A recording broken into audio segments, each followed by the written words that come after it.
ने खिलाड़ी बालिकाएं जिन्होंने जिला स्तर पर, राज्य स्तर पर और अंतर्राष्ट्रीय स्तर पर अपना उत्कृष्ट प्रदर्शन किया है, उन बालिकाओं को हम सम्मानित कर रहे हैं, जिससे इस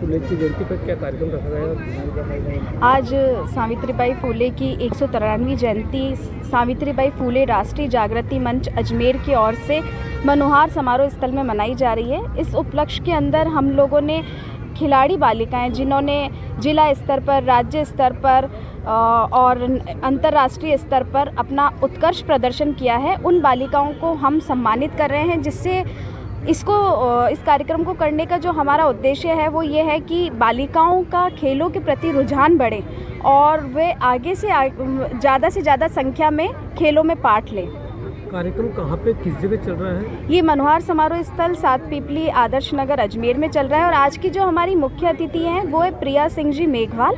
वो राजस्थान की पहली महिला बॉडी बिल्डर है और गोल्ड मेडलिस्ट है इंटरनेशनल लेवल पे।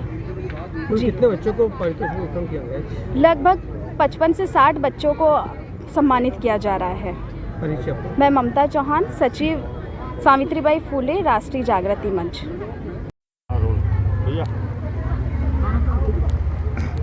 जी हमें वापस सावित्रीबाई फुले की जयंती पर आज इसमें पधारे आप, कितने बच्चों का सम्मान किया और क्या कार्यक्रम में दिन भर किया गया? जब यहाँ से इनविटेशन आया ना कि स्पोर्ट्स खिलाड़ियों को सम्मानित करना है, स्पेशली लड़कियों को, तो जहाँ महिलाओं का नाम होता है, चाहे एक हो और चाहे 1000 हो, प्रिया वहाँ बिल्कुल पहुँचती है, क्योंकि जिससे समाज में जागरूकता आएगी, महिलाएं आगे बढ़ेगी, रेप केस, महिला उत्पीड़न मामले कम होंगे। वो तभी संभव है जब सामने वाला कोई ऐसा एग्जाम्पल हो जिसको देख के मोटिवेशन आए। और सावित्रीबाई फुले खुद एक भारत की पहली शिक्षिका थी। जिस टाइम समाज की कुरीतियाँ चल रही थी, उस कुरीतियों से निकल के खुद इस जो समाज में हो रहा है उसके खिलाफ जाके उनने देश की महिलाओं को शिक्षित किया है, संपूर्ण देश को शिक्षित किया है, भारत को शिक्षित किया है। ये बहुत बड़ी बात है। उन्हीं के प्रेरणा स्रोत पे आज हम चल रहे हैं और आज हमें बोलने का अधिकार मिला है और ये सब सम्मान मिल रहा है वो एक महिला के प्रति मिल रहा है। और हमें इस चीज़ की खुशी भी है कि एक महिला है जिसने पूरे भारत, संपूर्ण भारत को शिक्षित कर दिया। एक महिला होकर और आपका बॉडी बिल्डिंग में जाने का आपका जो सफ़र है उसके बारे में थोड़ा बताइए आप। महिला होके जिस तरह अभी जैसे मैंने आपको बताया था कि बाल विवाह सर्वाइवर हूँ, 5 क्लास तक पढ़ी हूँ, बहुत कम एज में माँ बन गई थी और ये सोचा था कि एजुकेशन अच्छी नहीं है और उसकी वजह से कोई जॉब भी नहीं दे रहा और पहले मैं जो कर चुकी हूँ वो दोबारा नहीं करना चाहती। ये सोच के मेरी हाइट और पर्सनालिटी को देखते हुए किसी ने बोला कि तू फिटनेस इंडस्ट्रीज में ट्राई कर, तो मैंने जिम में ट्राई किया। आज आप खुद जाके देखो, जिम में आपको 80% लड़के मिलेंगे, 20% लड़कियाँ मिलेगी और फीमेल ट्रेनर तो बहुत कम मिलेगी।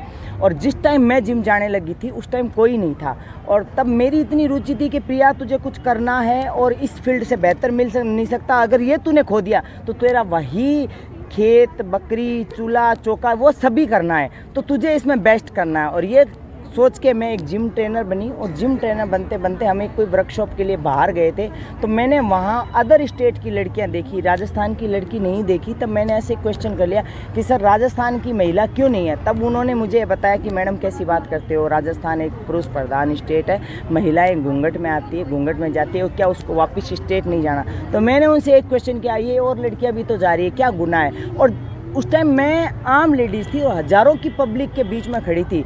तो आज एक महिला छोटे कपड़े पहनती है तो उसकी लेग पुलिंग बहुत जल्दी होती है और वहाँ पे सिर्फ आपको यही सुनने को मिल रहा था, इसकी हैमस्ट्रिंग कैसे हैं, इसके क्वाड्स कैसे हैं, इसकी बाइसेप कैसी है, इसकी बैक कैसी है, इस महिला ने कैसी बॉडी बनाई है। उस टाइम महिला की सुंदरता बिल्कुल ख़त्म हो जाती है और एक पुरुष में पूरी तरह से कन्वर्ट हो जाती है, जिससे मसल का नाम दिया जाता है। महिला में टेस्टोस्टेरोन ज़्यादा है और मेल में टेस्टोस्टेरोन ज़्यादा है, महिला में फैट ज़्यादा है। उस वजह से आप ये सोचो कि महिला का एक बॉडी बनाना नामुमकिन है। आपके आधार पर आजकल के महिलाओं को आप क्या उद्देश्य दे सकते हैं? महिलाओं को यही उद्देश्य देना चाहूँगी कि कोई भी गेम हो, कोई भी फील्ड हो, छोटा बड़ा नहीं होता। आपके रास्ते नेक हो, हौसले बुलंद हो और आप सच्चाई पे हो तो दुनिया की कोई ताकत आपको हरा नहीं सकती। और अगर आप अपने हो आपको सिर्फ महिलाएं रखना चाहती हो तो ज़िंदगी में कभी आगे नहीं बढ़ती। आपकी मानसिकता, आपकी सोच, ये सब दोनों डिपेंड करती है कि आप किस हद तक जाना चाहती है। जब तक आपकी मानसिकता चेंज नहीं होगी, आप बाहर क्या बदलाव, अपनी बॉडी में क्या, आप अपने घर में बदलाव नहीं कर सकती, अपने बच्चों में बदलाव नहीं कर सकती। लड़कियाँ बहुत इस वाले बॉडी बिल्डिंग में बहुत कम आती है। बॉडी बिल्डिंग में ये बहुत टफ गेम है। अदर गेम बहुत इजी है क्योंकि इसमें आप ये सोचो कि हम जब प्रेप पे आते हैं तो हम अन्न छोड़ देते हैं। 1 महीना बचता है तो बिल्कुल बॉयल चीज़ें खाते हैं और जब 15 दिन बचते हैं तो हम नमक छोड़ देते हैं। जब 30 घंटे गेम को बचते हैं तो हम पानी छोड़ देते हैं। तो ये बहुत टफ गेम है। और फील्ड में आना तो देखो ये है कि अगर जिसकी सहन करने की शक्ति तेज़ है तो बिल्कुल आएगी। और मैं तो कहती हूँ बॉडी बिल्डिंग में हर महिला को आना चाहिए। वो इसलिए आना चाहिए कि जितने उत्पीड़न रेप केस होते हैं, आज मैं कहीं भी निकलती हूँ ना तो लड़के मेरे से डरते हैं भाई। एक पंच मार दिया तो वो एकदम फ्लैट हो जाएंगे। जबकि आपको किसी भी एंगल से मैं देखने से कोई मर्द लगती नहीं लगती ना, पर ताकत तो उस हज़ारों मर्दों जैसी है मेरे में कि मैं एक बार में किसी को पछाड़ दूं। तो हर महिला को फील्ड में आना चाहिए। देखो ये कुछ टाइम के लिए होता है, ऐसा नहीं कि आप हमेशा भी आप बॉडी बिल्डिंग। अब देखो मेरा हमेशा के लिए बॉडी बिल्डिंग में नहीं लग रही हूँ, मैं आम महिला रही हूँ। एक गेम ऐसी चीज़ है जब आप खेलने जाते हो तो आप थोड़ा डिफरेंट दिखते हो, अदरवाइज आप उसी फॉर्म में आ जाते हो, बस ताकत डिफरेंट रहती है। तो हर महिला को बॉडी बिल्डर होना चाहिए। बॉडी बिल्डर होगा तभी ओपन माइंडेड होगा, तभी ओपन माइंडेड होगा तभी क्राइम के खिलाफ लड़ पाएंगे। आजकल ऐसा कोई गेम नहीं है जो या कोई भी फील्ड नहीं है जहाँ महिलाएं नहीं हो। पॉलिटिशियन में महिलाएं बहुत ज़्यादा जा रही है, 33% आरक्षण मिल रहा है महिलाओं को। तो मैं आरक्षण के साथ साथ उनसे ये कहूँगी आरक्षण तो मिल रहा है 33, बाकी का जो 77% है वो आप बॉडी बिल्डर बन के दिखा दीजिए। पूरे संपूर्ण देश पे राज करेंगी और जब राज करेगी जो घर को तो संवार ही रही है, महिलाएं देश को बहुत जल्दी संवारेंगी। क्या मैम अपने लिए क्या हाँ? बॉडी को फिट रखने के लिए? बॉडी को फिट रखने के लिए कहूँगी कि आप 24 घंटे खुद के साथ रहते हैं। 24 घंटे में से आप अपने को 1 घंटा दीजिए और वो 1 घंटा आपकी लाइफ बदल देगा। आप बाहर के जंक फूड मत खाइए। अक्सर देखा गया शादी के बाद में महिलाएं वेट गेन कर लेती हैं, जिस प्रकार शुगर हो जाता है, PCOD हो जाता है, अनेकों प्रकार की बीमारियां हो जाती हैं उनको और वो बीमारियों को पकड़ के मेडिसिन में चली जाती है। आप मेडिसिन को अवॉइड करके आप फिटनेस की तरफ ध्यान दीजिए, योगा कीजिए, जुम्बा कीजिए, कार्डियो एक्टिविटी कीजिए, पार्क में घूमने जाइए, रनिंग कीजिए। उससे आप फिट रहेंगी तो आप बीमारियों से दूर रहेंगी। मैडम आपने बताया कि बाल विवाह हुआ आपका और आपके क्या ससुराल वाले इस पर सहमति दी आपको?